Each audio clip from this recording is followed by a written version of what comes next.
Sin embargo, a veces hay algunos textos que de alguna u otra manera, dependiendo de los tiempos de la vida, cómo Dios está obrando, son textos que sobresalen. Y creo que este texto, Santiago 4, vamos a estar en versículos 13 hasta el 17, es uno de aquellos textos que puede formar nuestra mentalidad, nuestra filosofía de vida, el rumbo que tenemos en la vida. Entonces, les animo, como siempre, que pongan mucha atención a la palabra del Señor, no tanto como para escucharme a mí, sino para que la palabra y el Espíritu Santo pueda hablar a nuestras vidas. Y espero que el Señor pueda usarme como mensajero en este día. Puse por título al sermón, puse 2 títulos. El primero, la fe en la soberanía de Dios. Y el segundo, si el Señor quiere. Estos son los 2 títulos que decidí para este sermón. Vamos a leer Santiago 4, 13 al 17. Dicen: vamos ahora, los que decís, hoy y mañana iremos a tal ciudad y estaremos allá 1 año y traficaremos y ganaremos, cuando no sabéis lo que será mañana. Porque, ¿qué es vuestra vida? Ciertamente es neblina, que se aparece por un poco de tiempo y luego se desvanece. En lugar de lo cual deberíais decir: si el Señor quiere, viviremos y haremos esto o aquello. Pero ahora os jactáis en vuestras soberbias. Toda jactancia semejante es mala, y al que sabe hacer lo bueno y no lo hace, le es pecado. Les invito para que me acompañen orando una vez más. Padre Celestial, quiero darte gracias, Señor, tú siendo tan grande y nosotros tan pequeños, tú eterno, nosotros tan frágiles, aún así piensas en nosotros. Y aún así, Señor, pues tu palabra dice que como la arena del mar, así son los pensamientos tuyos sobre nosotros. Gracias, Dios, por amarnos. Gracias por ser misericordioso. Gracias por enseñarnos, guiarnos. Te pido, Dios, que durante este tiempo, estudiando este pasaje en Santiago, que nos enseñes a contar nuestros días y así aplicar sabiduría a nuestros corazones. Que vivamos cada día entregados a ti, glorificándote con nuestras vidas. Ayúdanos a no solo saber lo que es bueno, sino también quererlo y hacerlo. Protégenos, Señor, de filosofías humanas y mundanas, huecas, que no son según Cristo, sino según este mundo.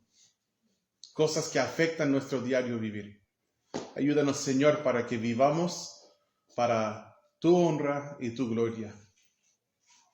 Y que nuestro norte claro seas tú siempre, Señor, y tu palabra, guiándonos mientras nosotros caminamos en tu espíritu. Gracias, Señor. Pedimos estas cosas y las oramos en el nombre del Señor Jesucristo. Amén. Primero, debemos confiar nuestros planes en las manos de Dios. ¿Por qué debemos nosotros confiar nuestros planes en las manos de Dios? La primera frase del versículo 14 es: no sabes lo que va a pasar mañana. Dice, cuando no sabéis lo que será mañana. ¿Por qué debemos nosotros confiar nuestros planes en las manos de Dios? Es porque Dios sí sabe lo que va a pasar mañana. Y tú no. Dice Proverbios, dice, no te jactes del día de mañana porque no sabes qué dará de sí el día. Proverbios 27:1. Tú puedes decir, bueno, mañana pues haré esto y ese otro, pero tú no sabes lo que va a pasar mañana. Y Dios sí. Isaías 46, versículos 9 y 10. Dicen, acordaos de las cosas pasadas desde los tiempos antiguos, porque yo soy Dios y no hay otro Dios y nada hay semejante a mí. Escuchen esto, que anuncio lo por venir desde el principio. Y desde la antigüedad, lo que aún no era hecho, que digo, mi consejo permanecerá y haré todo lo que quiero. El Señor sabe lo que va a pasar mañana. ¿Sí? Entonces, ¿por qué confiar nuestros planes en nuestras manos cuando nosotros no sabemos lo que va a pasar mañana? Debemos confiar nuestros planes en las manos de Dios. La vida nuestra es muy corta. Es muy corta como para tomar decisiones malas e innecesarias. Yo entiendo que tomar decisiones malas es parte de la vida. Incluso como papá, a veces hasta observo a mis hijos tomando decisiones malas y no intervengo. Porque ya les he dicho, no hagas esto porque va a pasar tal cosa. Y lo hacen. Tienen que aprender consecuencias, tienen que aprender, pero ¿saben qué? ¿Qué mejor es aplicar sabiduría y evitar malas decisiones innecesarias? Nuestra vida es muy corta como para estar malgastándola, tomando malas decisiones y sufriendo, por lo cual, consecuencias innecesarias que podrían destruir mucho potencial en una vida. El Señor nos dice, enséñanos de tal modo a contar nuestros días, que traigamos al corazón sabiduría. El versículo 14 dice, ¿qué es vuestra vida? Ciertamente es neblina, que se aparece por un poco de tiempo y luego se desvanece. ¿Quién de nosotros no nos ha pasado que vemos una neblina, pero neblina, se dice la palabra grueso en inglés como para describir neblina en español? Una neblina, densa, mejor dicho, densa. Ay, chiste interno con Nacho. Una neblina densa, ¿ya? ¿Quién no nos ha pasado eso? Que vas conduciendo y no puedes ver ni 10 metros enfrente de ti. Me sucede a veces subiendo por Errázuriz, donde yo vivo, en Los Ciervos, voy subiendo por Errázuriz y no veo nada. Entonces pongo mis intermitentes y voy lentísimo para que me vean por detrás y no me choquen, y para ojalá no chocar enfrente de mí, porque a veces la gente para bruscamente quizás para buscar un pasajero o dejar a alguien. Así que lento. Pero después llego a la casa, hago un par de cosas, tengo que salir otra vez y no hay nada. Está clarísimo. ¿Te ha pasado eso? Es que la neblina aparece a veces por unos segundos al parecer y ya no está. Y el Señor dice, así es tu vida. Así es tu vida. Como nosotros leímos hoy en la mañana al principio del culto, estuvimos viendo que para el Señor 1000 años pasan como el día de ayer. Ya pasó. Como un sueño. Tienes mucho sueño, te quedas dormido, duermes, no sé, un power nap, como dicen, pasan 10 minutos y estás despierto y ya vamos, salgamos a trotar. Bueno, yo nunca digo eso. Pero el sueño pasa así rapidito. O nuestros años se acaban como un pensamiento. La vida es muy corta. ¿Cuántos de nosotros no hemos conocido a alguien que a los 20, 30, 40 años fallecen? Y decimos, era muy temprano. Tan corta la vida de esta persona, que la vida es corta. Yo también con el Club Enero cumplí 39 años. ¿Saben qué? Somos 3 que cumplimos 39 años este mes. ¿Sí? Está de moda.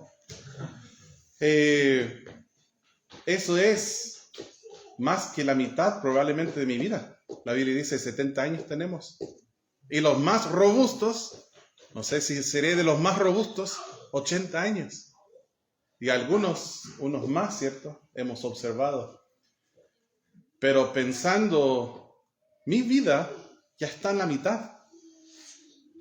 Yo recuerdo aprendiendo fracciones en matemáticas y nunca imaginé llegar a 1/2 de mi vida.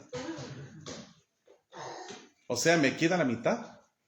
En inglés hay un dicho que uno llegó a la cima del cerro, porque el resto de la vida uno va bajando. Fue subiendo y ¡pum!, ya está arriba y ahora va bajando. Decimos que es a los 40.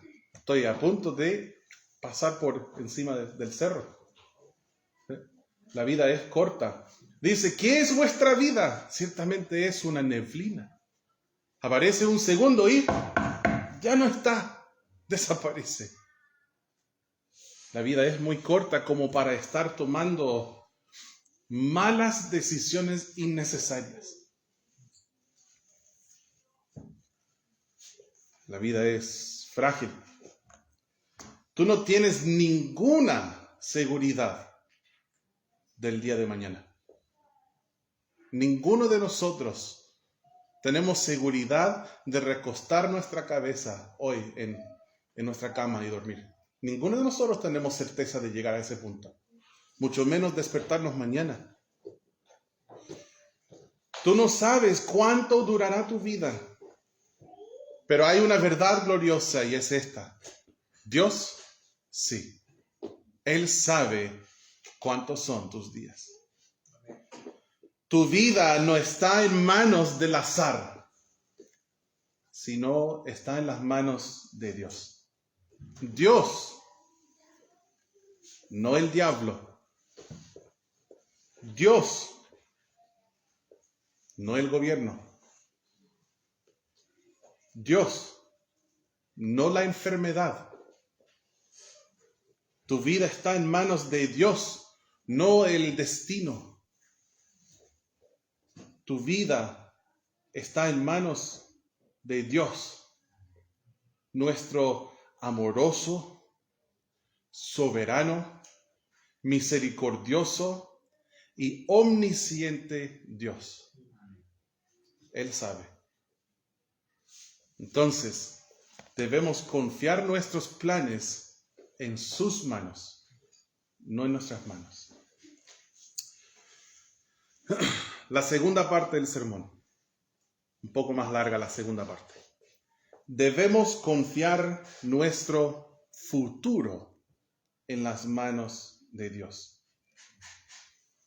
Cuando nosotros hacemos planes excluyendo a Dios, es soberbio y es pecado. Miren lo que dice el versículo 16. Dice, pero ahora os jactáis en vuestras soberbias. Toda jactancia semejante es mala. Y al que sabe hacer lo bueno y no lo hace, le es pecado. Cuando nosotros hacemos planes excluyendo a Dios, teniendo el conocimiento que tenemos de Dios y de su palabra, es necedad presuntuosa. Hacer planes sin Dios es necedad. Si cuando nosotros actuamos así, que voy a hacer esto y ese otro, tengo esta meta y ese plan, y cuando cumplo tantos años y quiero hacer esto con mis finanzas, esto con los estudios, y nosotros hacemos todo sin considerar a Dios, es portarse como un ateo práctico. Decimos que creemos en Dios y su palabra, pero actuamos de otra manera. Y eso se llama soberbia y es necedad. Hay un plan en Santiago 4:13, mírenlo. Dice, hoy y mañana iremos a tal ciudad y estaremos allá 1 año y traficaremos y ganaremos. Ese es el plan. Yo recuerdo en diferentes, seminarios de liderazgo, te hablan de formar un plan. Debes tener un plan de 1 año, debes tener un plan de 5 años, un plan de 10 años, un plan... Yo no estoy en contra de eso. Yo creo que muchas veces nosotros fallamos porque nunca planeamos nada. Pero voy a llegar a esto. La planificación no es pecado. Esperen, ¿sí? El problema es cuando nosotros hacemos planes sin considerar a Dios. Ahí en Santiago 4:13 dijo, hoy y mañana vamos a tomar un viaje. ¿Lo vieron o no? En el 13. Hoy y mañana iremos a tal ciudad. Había un destino. Sabían hasta dónde iban. Tal ciudad. Ahí vamos. Tenían el horario. Hoy y mañana vamos. Después habló de estar allá cierto tiempo. ¿Lo vieron? Estaremos allá un año. Me hace pensar un poco quizás en la gente que viene a trabajar en Coyhaique, que dicen, oh, ahí se puede ganar mucho, vamos a trabajar ahí 4 años, ahorrar y nos vamos. Yo sé que mucha gente lo hace. Van a ser 14 años que estamos aquí y hemos visto mucha gente llegar e irse. ¿Sí? De hecho, confieso que me gusta, porque hemos podido recibir a mucha gente aquí en la congregación y ganarles a Cristo. Hacen un discipulado, consejería matrimonial, están sirviendo al Señor y luego se van. Y es como que el Señor mueve ¿está bien dicho la palabra? Peones, ¿o no? Como en ajedrez, nos mueve a cualquier lado que nos quiere. Sí. Yo no sé hasta cuándo estoy aquí en Coyhaique, no se asusten, no tengo planes de irme. Pero si Dios dice el día de mañana, listo, Sarmiento, sí Señor, me voy. Yo solo quiero hacer sus planes. Amén. Y dicen ahí, ellos, vamos a estar ahí por un año. Tenían su plan listo, tal ciudad, vamos a viajar, vamos a estar ahí un año. Luego habla de los negocios que iban a hacer. Dice, traficaremos. Vamos a comprar cosas, vamos a revenderlas, que no es cosa mala, no es malo. Yo recuerdo hablando con Dallas Bayard, que en nuestra iglesia ya en Estados Unidos era porque ahora está con el Señor, pero era un millonario. Y él, millonario hablando de dólares, ¿cierto? Era un millonario y él hablaba de que cuando era niño compraba un paquete de chicle y gastaba quizás 10 centavos en un paquete y traía 5 chicles. Y él después revendía los chicles en 5 centavos cada chicle. Entonces podía ganar mucho dinero. Eso es traficar, de eso está hablando cuando dice traficaremos. No es malo eso. Uno tiene que trabajar para vivir, eso está claro. Si uno no trabaja, no provee para los suyos, es peor que un incrédulo y niega la fe. Es bueno trabajar. El que no quiera trabajar, dice la Biblia, que tampoco coma. ¿Sí? Pero la diferencia es que nosotros no vivimos para el trabajo. Trabajamos para vivir. Amén. Hay una gran diferencia en eso. Pero dice, en sus planes vamos a hacer negocio. Y también dice, presuntuosamente tendremos tanta ganancia. Hasta sabe cuánto va a ganar. Bueno, los que son emprendedores saben que no siempre las cosas resultan como son los planes. Dice, vamos a ir a ese lugar. Tenemos fecha para irnos. Hoy y mañana. Vamos a ir a tal ciudad. Vamos a estar ahí un año. Vamos a trabajar. Vamos a ganar tanta plata. Y listo. Ese es el plan del versículo 13. ¿Lo vieron? Pero ¿por qué es soberbio hacer un plan así? Nosotros no tenemos por qué ser soberbios. A veces pensamos que somos mucho más significantes de lo que somos. ¿Quieres ver lo impactante que es tu vida? Toma un balde, llénalo con agua hasta arriba. Mete tu dedo en el agua. Y cuando sacas tu agua, fíjate del hoyo que se queda ahí donde estaba tu dedo. Eso es lo significante que eres tú.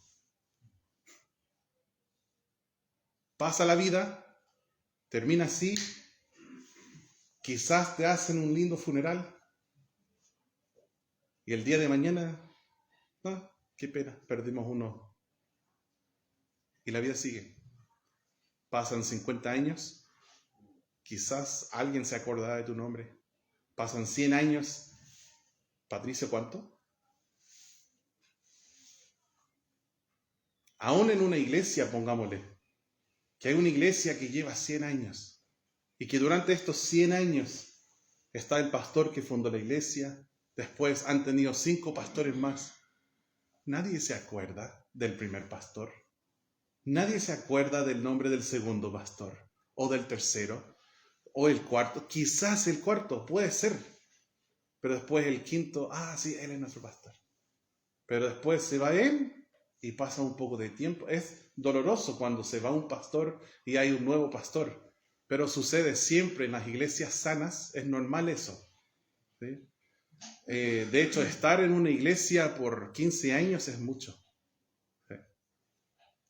Yo no sé hasta cuándo estoy aquí, ya lo dije. No se asusten porque no tengo planes de irme, pero sí necesitamos saber que la obra de Dios y sus planes son mucho más grandes que personajes de personas. Y esa iglesia tiene un futuro hermoso si cada uno de nosotros somos fieles, ¿sí?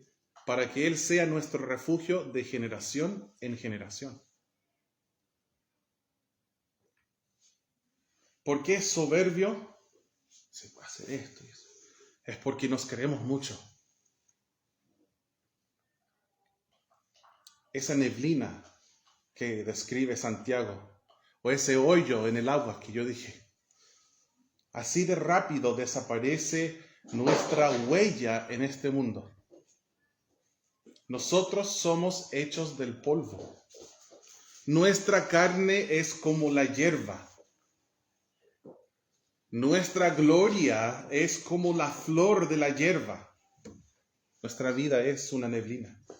Es arrogante no creer y no hablar de acuerdo con el hecho de que Dios determina cuánto viviremos y qué lograremos. Dios, no la suerte, no la fortuna, no el universo, no la casualidad, no el azar. Y aunque tenga sí un papel en el juego, tampoco nuestra capacidad de pensar y trabajar. No, es Dios. Dios tiene el control. En lugar del versículo 13, que dice, vamos ahora, los que decís, hoy y mañana iremos a tal ciudad y estaremos allá un año y traficaremos y ganaremos. En vez de esto, miren lo que dice el versículo 15. En lugar de lo cual, eso está refiriendo al 13. En lugar de lo cual, deberíais decir, si el Señor quiere, viviremos y haremos esto o aquello. Nuestros planes siempre deben ser, si el Señor quiere. Ahora, este versículo también aclara algo, que hacer planes es legítimo, no es malo, es bueno. Es bueno hacer planes. Solo que el Señor tiene que ser la prioridad en la planificación de nuestros planes. La frase, si el Señor quiere, cuando se dice de corazón, y mírenme acá, no quiero que pierdan esto, porque estamos llegando a la cima del sermón. Ese es el clímax, lo más importante, ¿sí? Decir, si el Señor quiere, cuando se dice de corazón, no es una muletilla religiosa. Tampoco es fatalismo. O tampoco es una frase mágica. Sino que es una fe genuina en la soberanía de Dios. Decir, si el Señor quiere, no nos excusa de obedecer, sino que nos obliga a obedecer. No te imaginas la cantidad de veces que yo he invitado gente a la iglesia. Digo, ¿te gustaría? Y ellos dicen, si Dios quiere. como si fuera una excusa para ellos para desobedecer a Dios. Porque Dios ya nos dijo lo que Él quiere. Nos dice, no dejando de congregarnos, como algunos tienen por costumbre. Ya sabemos, todos debemos estar congregados cada semana. Si tú faltas de congregarte una semana, excepto por casos extremos, qué sé yo, un turno en el hospital o una enfermedad, quizás un policía que está patrullando, aparte de excusas legítimas, si tú faltas una semana congregándote, estás mal con Dios. Eso no está bien. Es desobediencia. Entonces decir si Dios quiere es el opuesto de lo que Él quiere con esa frase. Lo que Dios quiere en cuanto a la frase si el Señor quiere es un corazón que le está reconociendo a Él en todos sus caminos y obedeciéndole. No una persona haciendo excusas para desobedecerle. Si el Señor quiere. Debemos orar cuanto a las decisiones y los planes. Debemos consultar la palabra. Nuestras decisiones tienen que empezar y terminar con Dios. Y la única manera de fracasar en la vida es no hacer la voluntad de Dios.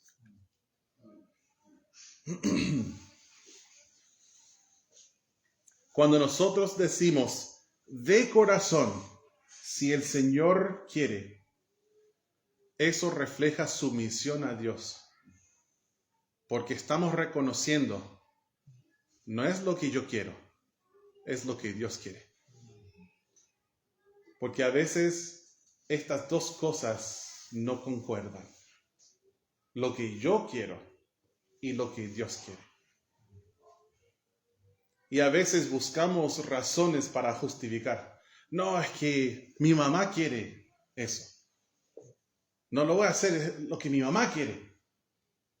O no, es lo que el pastor quiere. Pero en realidad no importa lo que el pastor quiere.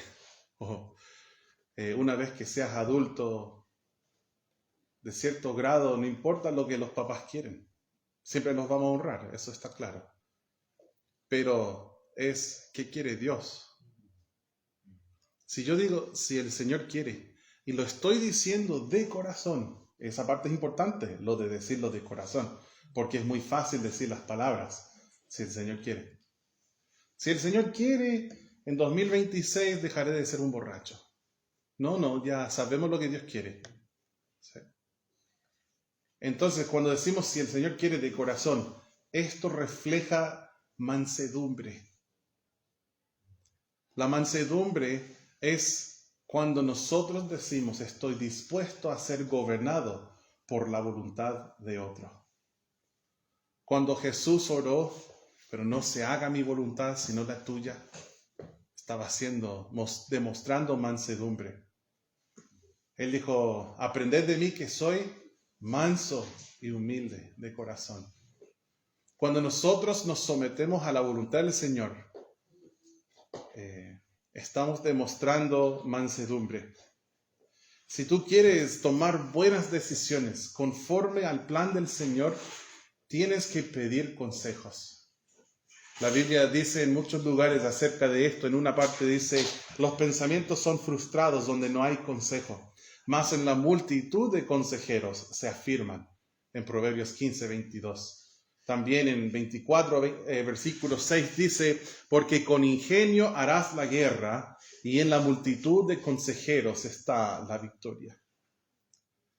Hay varios ejemplos bíblicos de gente hablando y ocuparon esta frase porque tenían intenciones de hacer algo, pero esas intenciones estaban sometidas a Dios y estaban viviendo conscientes de que lo que sea el plan del Señor, pues eso es lo que se hará. Por ejemplo, en Hechos 18:21 dice, sino que se despidió de ellos diciendo, es necesario que en todo caso yo guarde en Jerusalén la fiesta que viene, pero otra vez volveré a vosotros si Dios quiere. Y zarpó de Éfeso.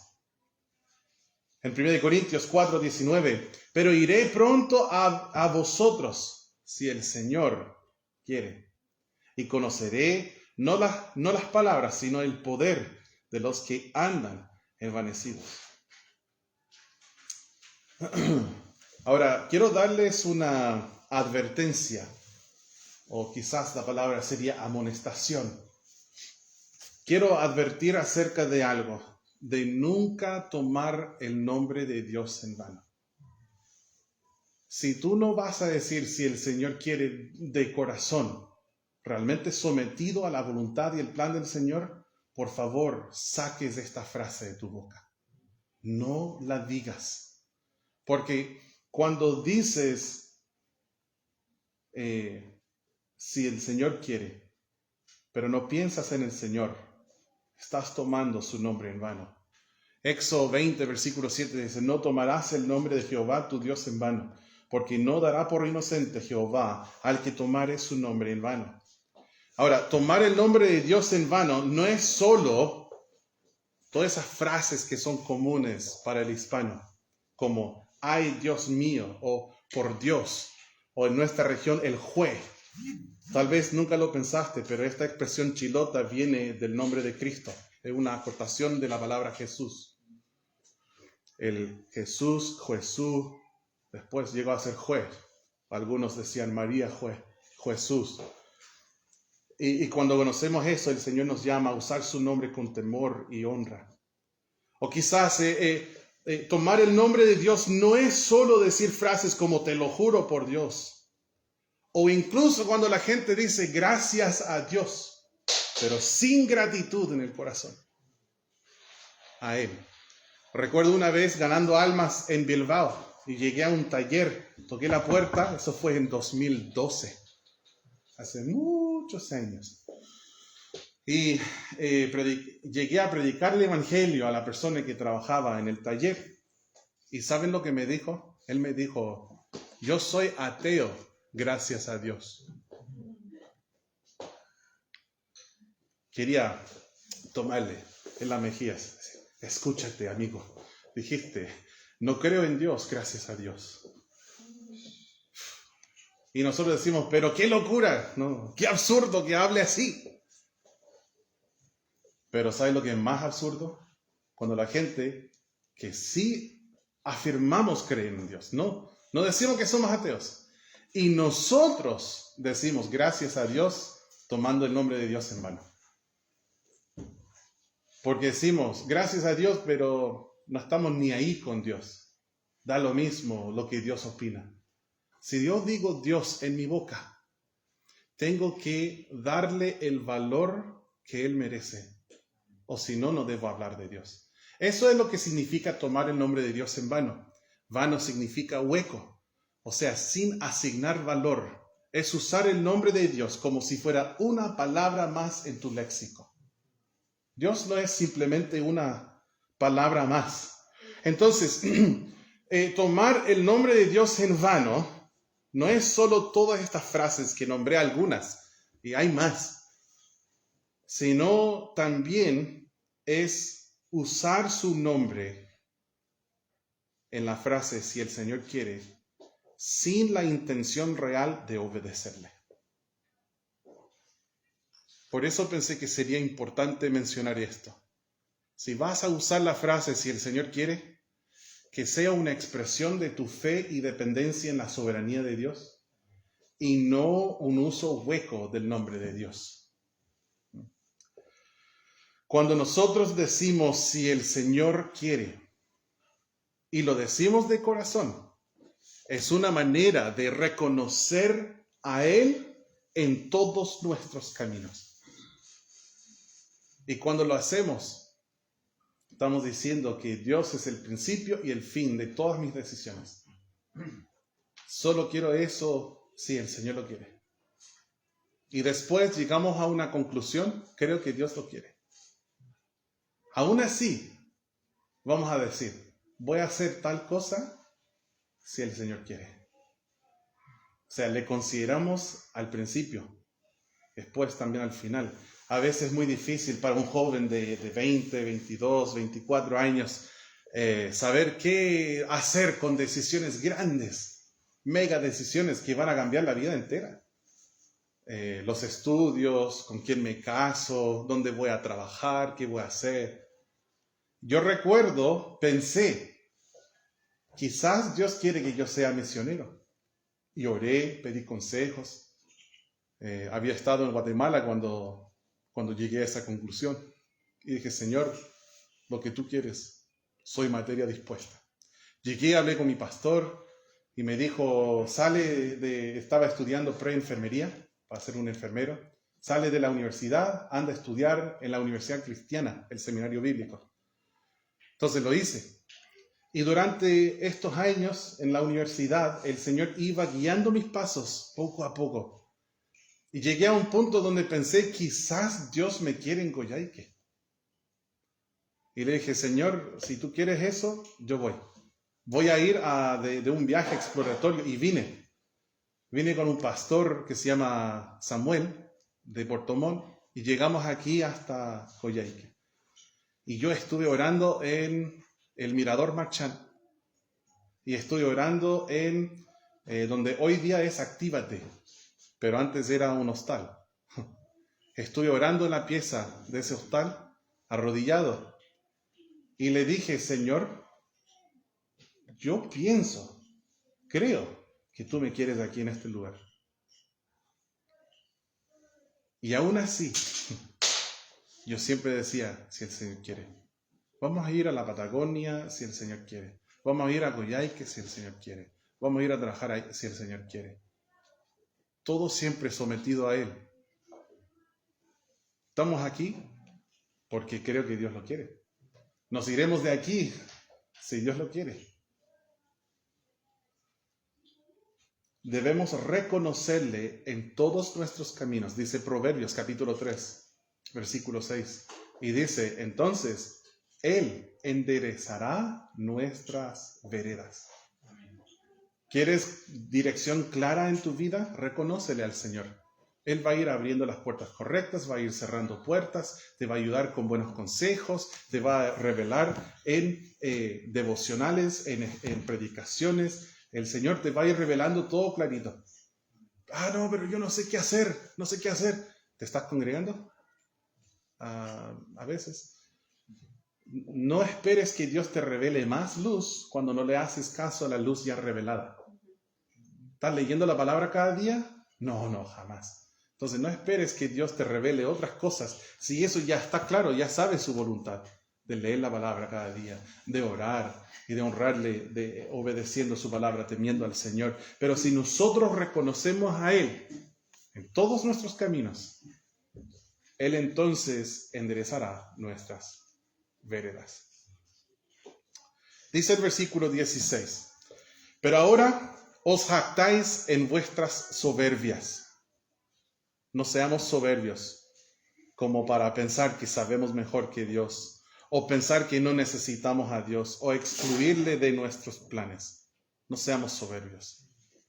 No te jactes del día de mañana. Dice, toda jactancia semejante es mala. Y al que sabe hacer lo bueno y no lo hace, le es pecado. Si Dios te ha revelado qué hacer, hazlo. Obedécele. Porque si no lo haces, es pecado. No hacer la voluntad de Dios es pecado. No decidir también es decidir. Yo sé lo que Dios quiere que yo haga, pero no sé, no estoy listo. Eso también es decidir, es decirle no. No someter mis planes a Dios también es una forma de rebelión. El plan de Dios, hermanos, es como una almohada suave. Tenemos seguridad, felicidad y estamos bien cuando Dios escoge nuestro plan. La pregunta no es si Dios tiene un plan para mí. La pregunta es si yo estoy dispuesto a descansar en el plan de Dios.